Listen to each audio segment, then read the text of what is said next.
Hello, fellow real estate enthusiasts. I'm Richard Montano, your host of the Loudest Silent Partner, the ultimate podcast for savvy investors who want to diversify their portfolio with passive investment opportunities. Join me as we unravel the secrets of successful real estate investing, where knowledge meets profit. Whether you're a seasoned pro or just starting, we've got insights, news, and inspiring stories you need. Let's turn the page on your real estate investment journey together. This is the Loudest Silent Partner, where your investments speak volumes. So, Chloe, thank you so much for joining us. Yeah. This has been like such an adventure with you and your sister over the last couple of years with our property down in Chula Vista, and you guys have done such a great job managing it for us. Thank you. You and I have interacted a lot on like strategic things and, talking about like the business itself of like owning a property management company and whatnot. Yeah. And so I'd love to hear like sort of your perspective on like owning a property management company and dealing with people like me. Yeah. I mean, it's been a pleasure. It's really great. We've learned a lot from you and what your expectations are and how we can improve on our processes, which really I find I'm so grateful for that. I'm grateful for owners like you that, you give us feedback and you say, hey, this really works or this doesn't, because as a company, we're about 3.5 years old. We're always looking at improving our processes. Right. And, there's a lot of companies out there that they've been doing it for years and years, and they are just kind of set in what they're doing. And we're really about, hey, let's create this partnership with our owners. I mean, it's in our onboarding process to find out, like, hey, I call them and say, hey, what's not working? Right. Hey, what could be improved? What can be better? What can improve your experience? Right. And I don't know of other companies that are really like kind of seeking that out. Yeah. So that's been really great. I love it. I think it's an opportunity to really, it's not always easy to hear that kind of feedback because you want things to be great. You want things to be perfect, and they're just not. Yeah. So at the end of the day, changing that context to be like, hey, let me find out what's not working is like gold. Yeah. I mean, it's like the best for us. And Brittany and I are always looking at how, for me on the kind of the client and the owner satisfaction side, and then partnering with Brittany on the operation side, like, hey, this is what I see we can do X, Y, Z. Right. So, the feedback that you've given, the feedback that we get is just really invaluable. And it's been really great. Yeah. And I love it too, because you guys have been responsive. So one of the examples is, and I think going back to what you said about other companies don't do this, they make a box and you have to fit in that box. Right, because they're going to do their systems the way they do it, totally, and that's what they've been doing for years, and that's what they're going to continue doing. Yeah, they will die at some point, and I don't mean like mortally die. I mean like their business, will somehow be will kind of just be beat out by somebody with technology and better systems, et cetera. Exactly. But one of the things that that we do and is we create a lot of reports internally, so our own reports that we do, and so like one thing I asked you guys to do previously. Excuse me, was you guys provide reports monthly, which is great. And they're usually in PDF format. I said, hey, can you guys provide those in Excel format, right? Because what we do is we then take that and start to modify it and put that into our existing Excel files. Yeah. And that's been great. And then also that easily uploads to our QuickBooks files internally. So it's been, that one little tweak, which isn't, from what I understand, isn't a ton of work for you guys because, the system that you use. But that saved us like probably an hour or two of manpower in my office. Totally. Right. So by giving you that feedback, you were then able to give us something that really helped us improve our systems internally. Now, I know there's other landlords that really wouldn't care.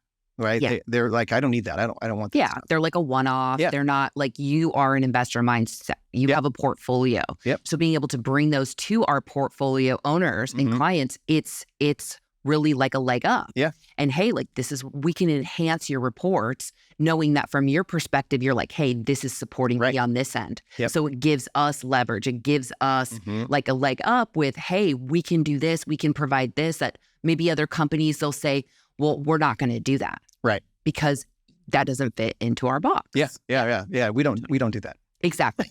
Which we hear a lot. Yeah. There's certain things, that we won't do, but because we know that it's not in our wheelhouse. But if something like a report customized is going to support you, right, that's a different thing. That has nothing to do with operationally. That's how to take care of you.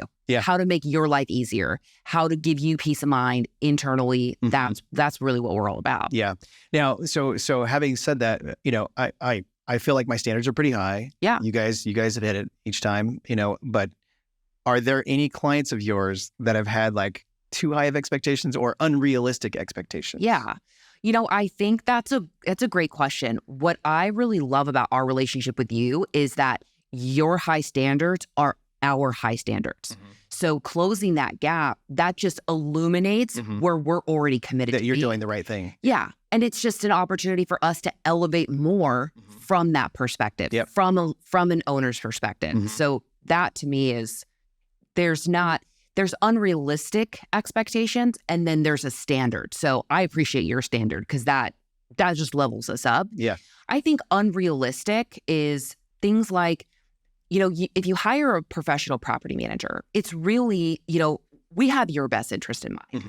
So things that are unrealistic is, hey, you think you're going to get $5,000 on a property that's really in the current market, it's $4,200. Yeah. And, the garage isn't available. You don't allow pets. Yep. You're in an area there's a lot of college students. This is in a college area. So then, it's those things that are unrealistic. That's what I say is unrealistic. Because we can't meet that. We can't birth. Yeah. That's what my leasing expert says. She goes, if I could birth you a tenant, I would. Yeah. So those kinds of things I think are just unrealistic from a beginner's mindset or a mindset of, hey, 18 months ago, the rental market in San Diego was totally different. Right. We were like at the highest high. You could just kind of price anything at any point, and you had people falling over each other. Yeah. Now it's a little bit different. So having those conversations with people that, maybe they don't hire us because they think, well, John down the street promised I would get X. Right. Do you know how many times 2-3 months later, those people come back to me and say, hey, my property's been vacant. And it's like, yeah, because what you want is unrealistic in this market. Or, you want your entire mortgage to be covered with rent plus some. Right. I mean, you have a property in San Diego.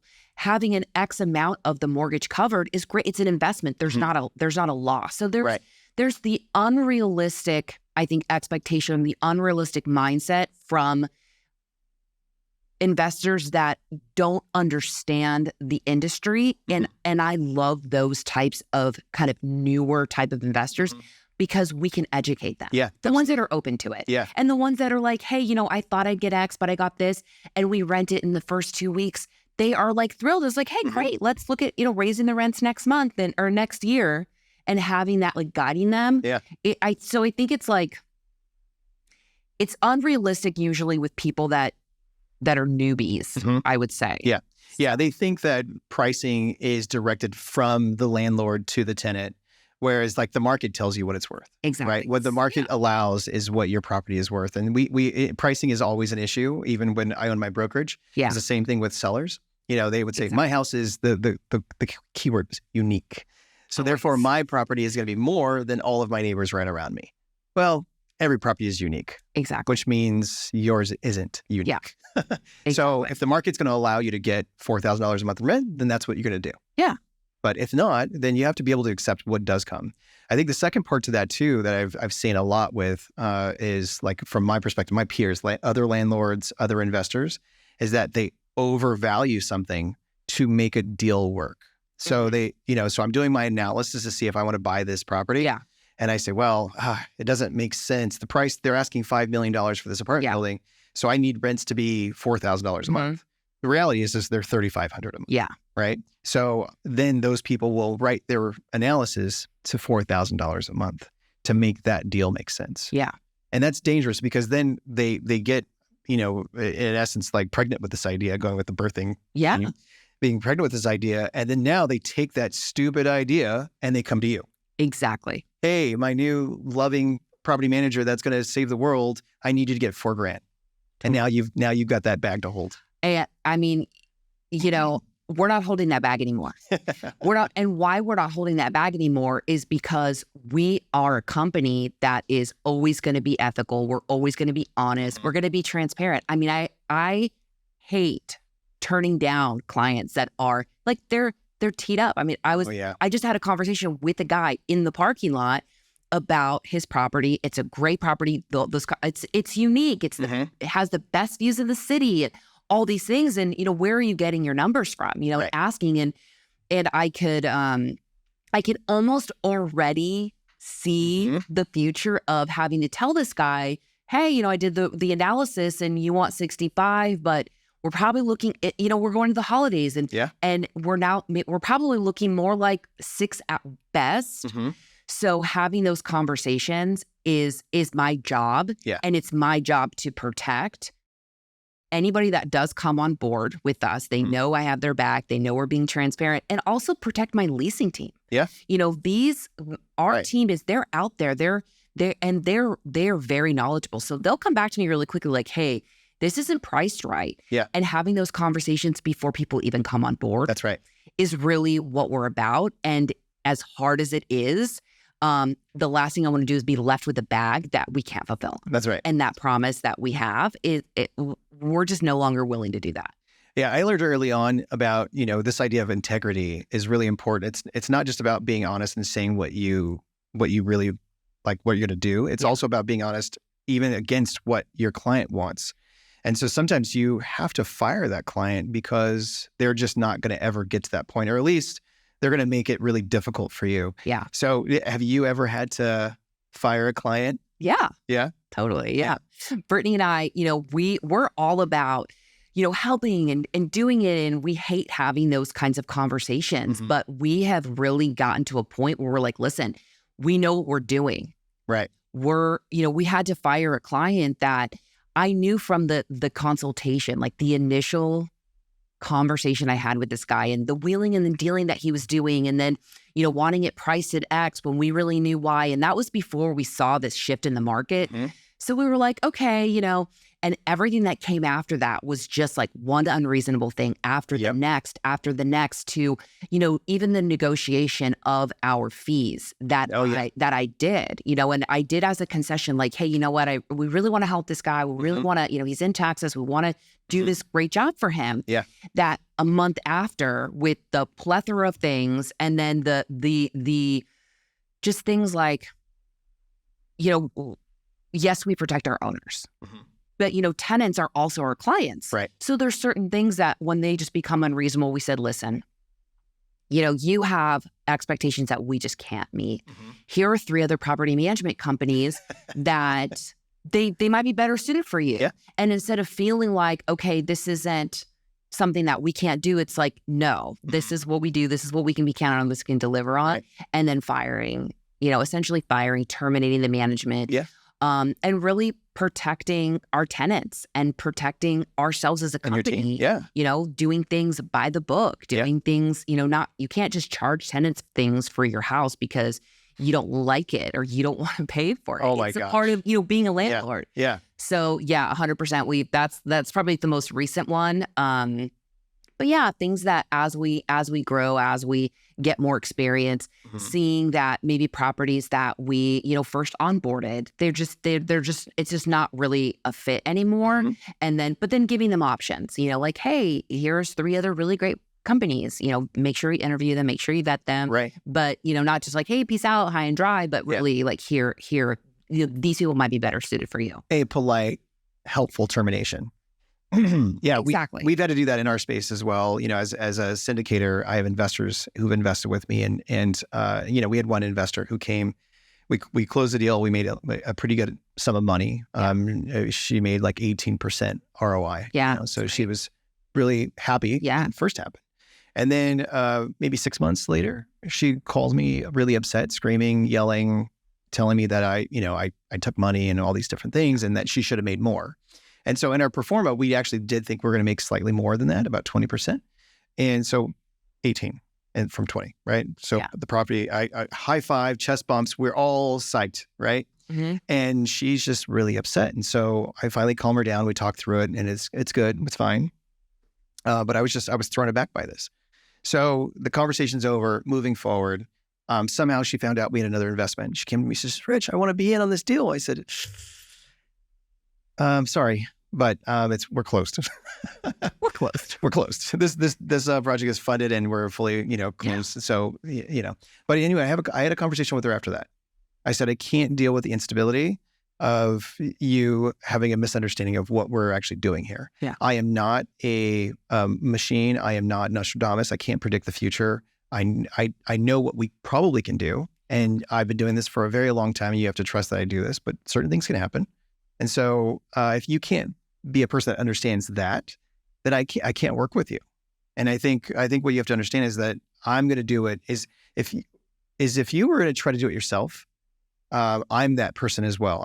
But I'm a professional. I've been doing it for a long time. Yeah. Like you as a property manager, any Joe off the street could go manage their own property. They're not going to do it nearly as well as you, but they can try. So as you are a human, you're going to do the same thing, and you're going to deal with the market and the environment as well. If that person can accept that, it's a thing you have to check on your end. And I'm glad to hear that you fire clients. Yeah. Because at some point you're going to see that those people will bring you problems indefinitely. Exactly. And you have to protect your team. Exactly. Yeah. Yeah. No, I think it's great. And knowing that this industry is through experience. Yeah. So like that, that woman that you said, hey, like I can't do that.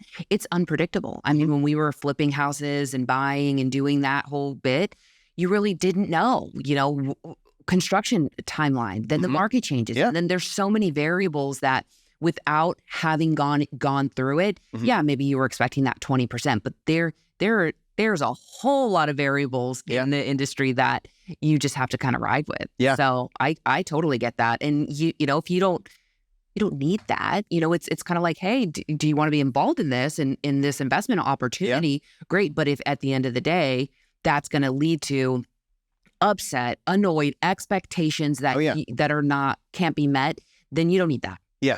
That's how we feel. It's like it for us, it's not a door, and there's not an amount of money that will have us take something that it's just gonna lead to problems. Oh yeah. No yeah. way. Absolutely. We've encountered that as well. And it's actually really, really refreshing to hear you say these things. I mean, in some ways it sounds a little insensitive, like you're firing people because they don't understand, right? Yeah. But at the same time, you are sticking to a higher quality of business, and part of doing that is protecting your team from people like that. Yeah.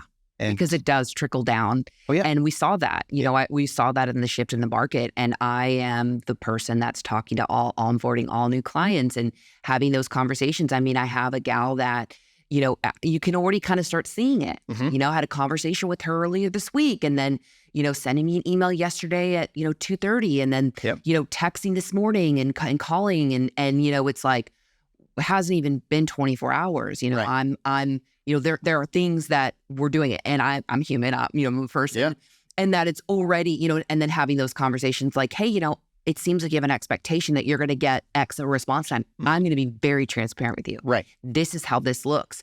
And then once you trickle down into operations, you have a whole team operating over 300 properties. The lead time of response is, 48, maybe plus hours. So I'm just going to tell you that we might not be the best fit for you. Right. So not even just, and that's all through experience, understanding how people would want and being very straight with them so that they know, so that later then they're not screaming and yelling. Yeah. Yeah. Right. And then, once you're screaming and yelling, other things can happen after that too. When people get emotional, which does happen. Oh yeah. Other things can happen. Lawsuits can happen, threats. I mean, we had a death threat once. It was really, really wild. That's and it was a broker who the commission wasn't paid through escrow. Yeah. And he called the lender. Lender, right? Not me, not the escrow company, nobody. He called the lender and threatened his life if he didn't get paid. I mean, the broker called the lender. And we were all like, just, is this a cartoon? Is this we don't even understand. This has got to be a joke, And, people get emotional. This guy in particular, and who, by the way, went onto our list of not to work with again. Yeah. That's a great idea. That's smart. Protect your life. And this was years and years ago. And this is when I first started. And I, was taking everything, I was working with like anybody. Totally. And what's funny is like, that's when I started looking at like court reports and like looking to see if, people are involved in lawsuits, and is this a normal thing for them? Has he been convicted of murder? In this case, this guy had been indicted for murder, and we did not know that. It was in the newspapers. It was all over, right?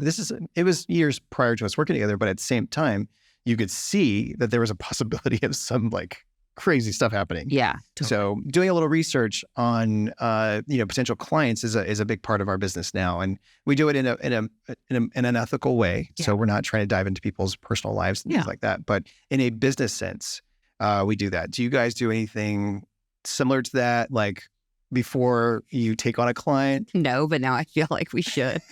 We don't. No, I mean, no, we don't. No. We don't. I'm having a conversation with them. I'm feeling them out.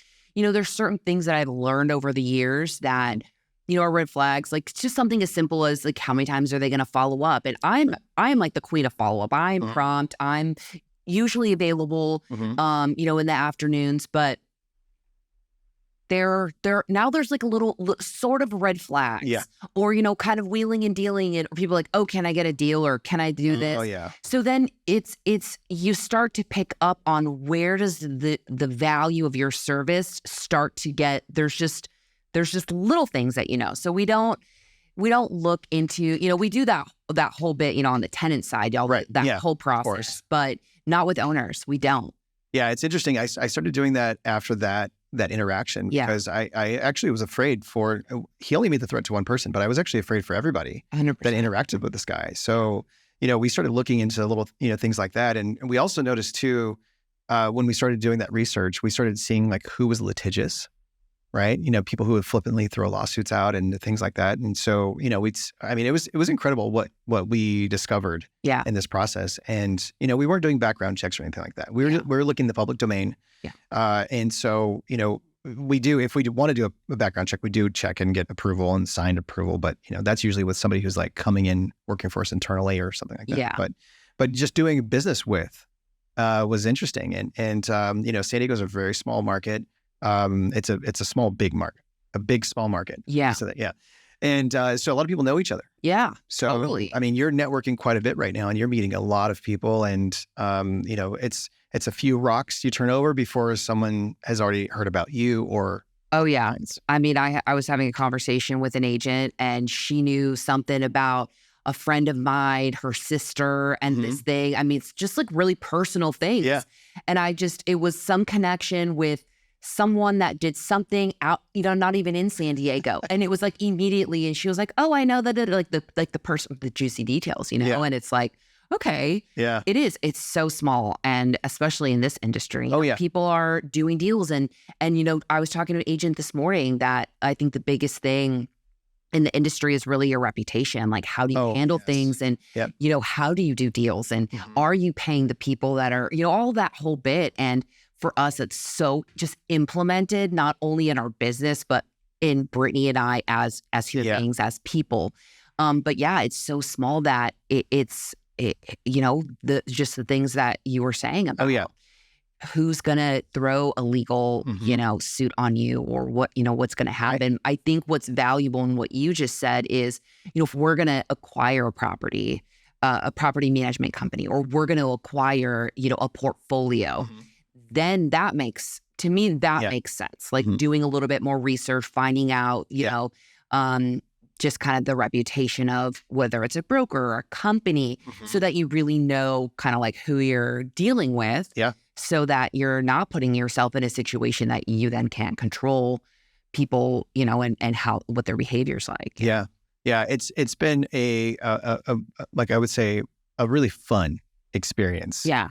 Meeting people and doing business with people. Yeah. And, I work with a lot of, and I want to say this in nice ways, a lot of old timers. Yeah. So a lot of old real estate investors. And by that, I mean, they've been in the industry for a long time. Yeah. These are like 80-year-old men and women who have been doing real estate in San Diego for a long time. And so I don't know why. I think I just attract these people. But we hang out, we talk business and ideas and whatnot. And I got a call from this one guy, and he says, Rich, do you know this guy so-and-so? And I don't want to say any. And he says, "You know this guy?" I said, "Yeah. He does business here." He goes, "Would you do business with him?" I said, "No." He goes, "Cool. That's all I needed." And he hung up the phone. Yeah. And so, and he doesn't need to know why. He just knows that I have a certain standard. Yeah. I have values that I live by that are in my life and in my work. And he agrees with those. Yeah. Right. And so he knows that this guy kind of gave him some questionable, nods when they were talking. And so he just wasn't too sure, but the guy mentioned my name. So, so trying to give himself clout in that situation. So he thought that was a little odd. So he calls me. Right. So it's for me, I don't feel like I have to worry about dealing with people in San Diego because I've always done the right thing. Yeah. The outcomes haven't always been perfect. Yeah. But I've always done the right thing. I don't have to look over my shoulder. I don't have to look, worry about anything. I've been honest, and I think that is who I look for. Yeah. And so I think, with like the listeners that are hearing this right now, I think it's important if they're going to own a property and deal with a property manager, they should exude that as well as look for that. Yeah. Right. Exactly. And if you don't know and you're like newer, I always tell people like, hey, do your research. Mm-hmm. Call an investor, call around, interview different property management companies, know what question to ask, know, how is that, what the expectation is of them, what the expectation is of the property manager. Mm-hmm. I mean, when I talk to people and they say, oh, I'm talking to a few companies, I always tell them that's great. Mm-hmm. I think there's a property manager for anyone. Yeah. And at the end of the day, it's like, hey, I just want you to be taken care of and my door's always open. Mm-hmm. And, I get calls all the time like, hey, we talked, back when. I mean, the gal that I was telling that now is a little incessantly calling and emailing me. We had spoken March and she went with another company and it was like horrific. It took her an hour to tell me. It hasn't even been that long, where I'm kind of like, well, you chose what you chose and I can't now be the, your just kind of the uncertainty in property management. Right. We do what we do and you didn't maybe make the best choice for you. Yeah. But I think that's, the best thing to do is do your research, make sure that you're, go online, take a look. What are people saying? Not everything is perfect. Yeah. Not every Google review is going to be perfect, but you do your best and what do you learn from it? And maybe one person, they had a bad deal or they don't understand the process or just something didn't go right out of your control. Okay, fine. Or it did. And, you can't go back and you learn from it. But getting, opinions like from someone like you've worked with other property management companies, you're in the industry, who do you recommend? Who do you want to do business with? Right. To give people, that confidence that they're really going the right direction the first time. Yep. Yeah. So how would you define your best client? Yeah. And your worst client? Okay. And like real life experiences. You don't have to use names, but I would love to know, how is that? What does that look like? What does that look like? Yeah. Okay. So I have a client that comes into mind and I'm a little biased because she's just great. Like she's just I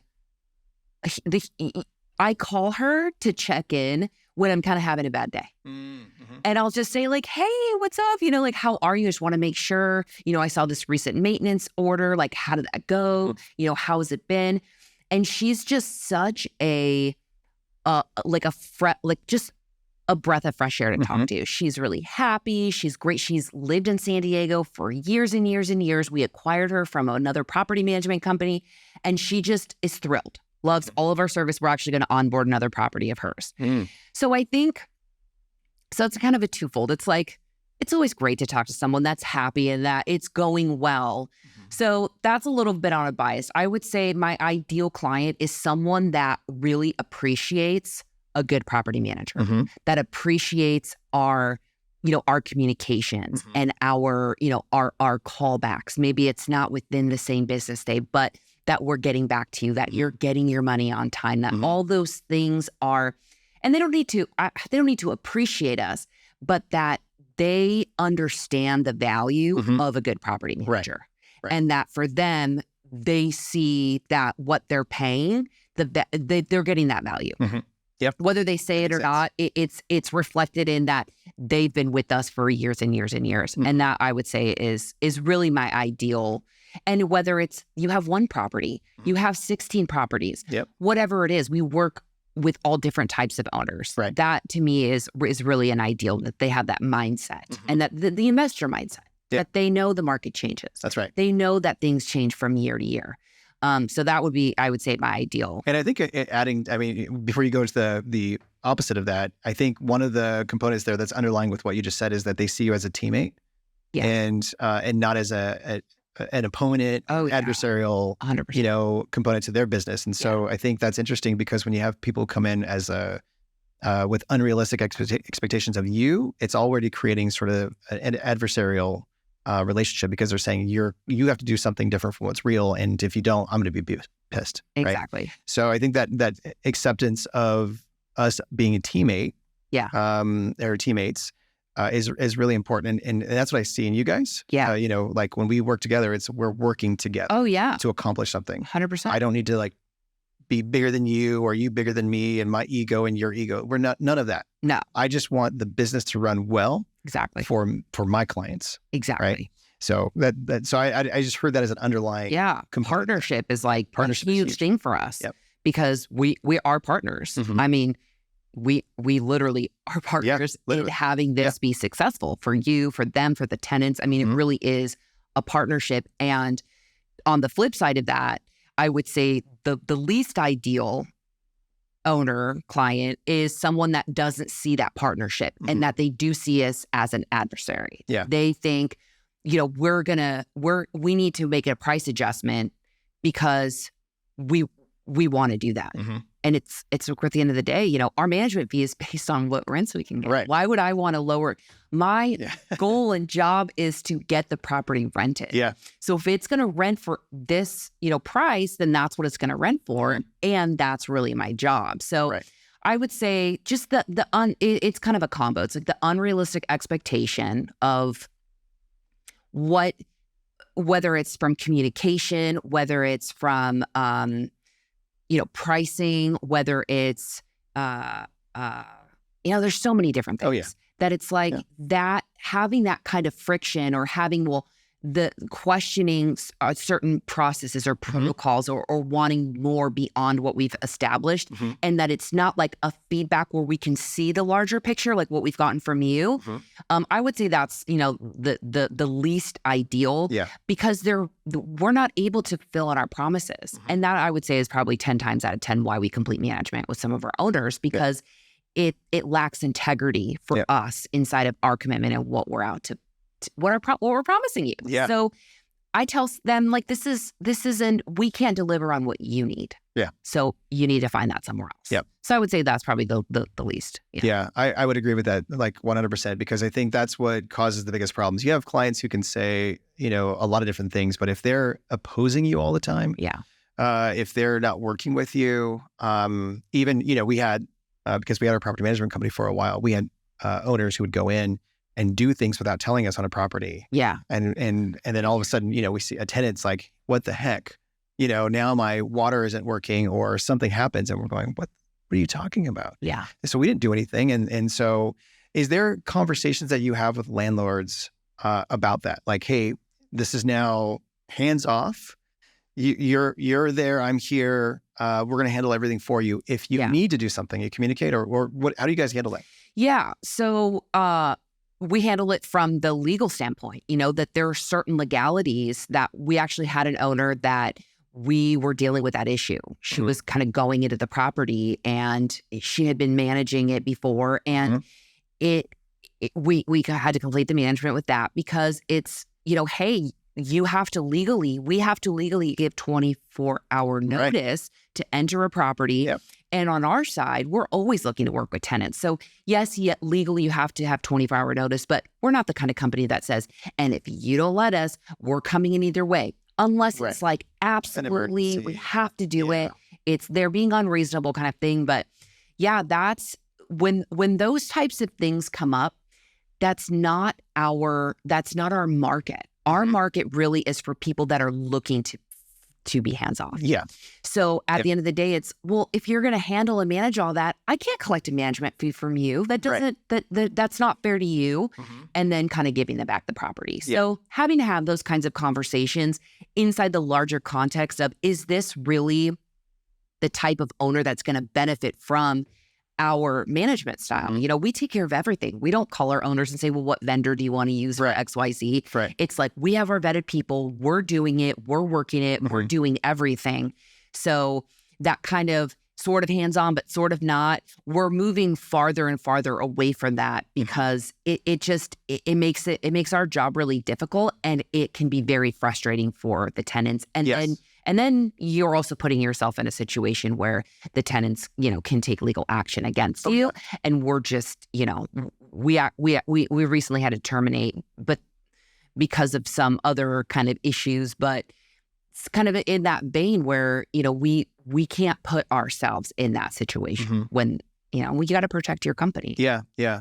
So I think what's interesting about that is also, you bring a whole slew of knowledge about like even legalities that a lot of landlords don't understand. Exactly. So for example, squatting. Yeah. Right.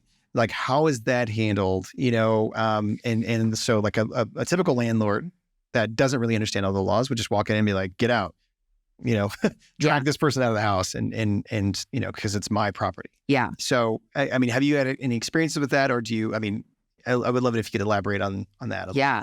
I mean, I think that's probably one of the top reasons why you should hire a property manager, because of the legality from, dealing with squatters or dealing with non-payments or dealing with, do I have to fix this or not?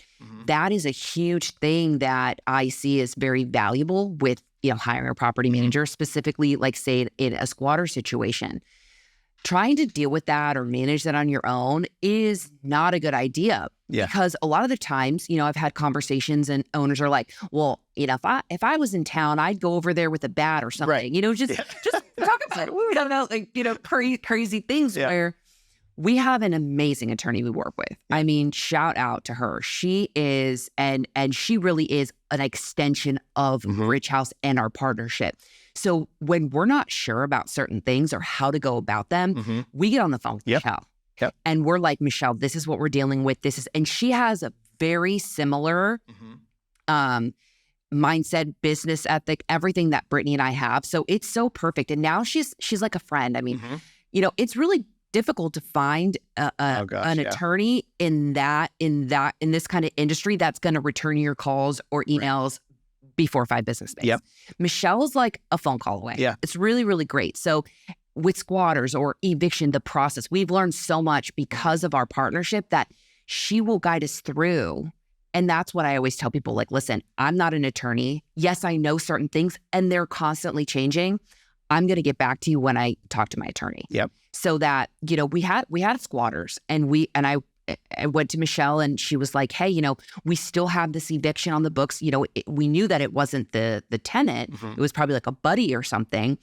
And we did it the right way and we changed the locks and we did all the things and they were out and it wasn't this big, kind of stressful thing. It was, we know that we're doing it. We know that we're protecting the owners and we're doing it in a way that works versus, you kind of turn it loose with all those emotions. Talk about emotions with a property owner. Yep. Just because you own the property doesn't mean that you can go do whatever you want. That's right. So I would say that's probably the number one reason why to hire, because you have someone that has your back, has the resources, and they're going to do it by the book. They're not going to, sometimes I think it's unrealistic to think we're just kind of lagging. It's like, you need to do things a certain way to protect you. Yes. You do not want to get sued in a state like California with tenants. Yep. I mean, they're very savvy. Tenants are very savvy. They know what's up. Right. So it's really protecting that. And yeah, I think there's going to be a whole segment on just evictions because I think that is one of those things that has just been very interesting, very painful, but also eye-opening and in this space for property management. So anyway, this has been fantastic. Cool. It's been awesome. I feel like we need way more time. Totally. We do. To jump into other subjects because there's other things I would love to talk to you about. Yeah. But thank you so much for joining us. And thanks for having me. Yeah, I appreciate you too. Thanks. Absolutely. Cool.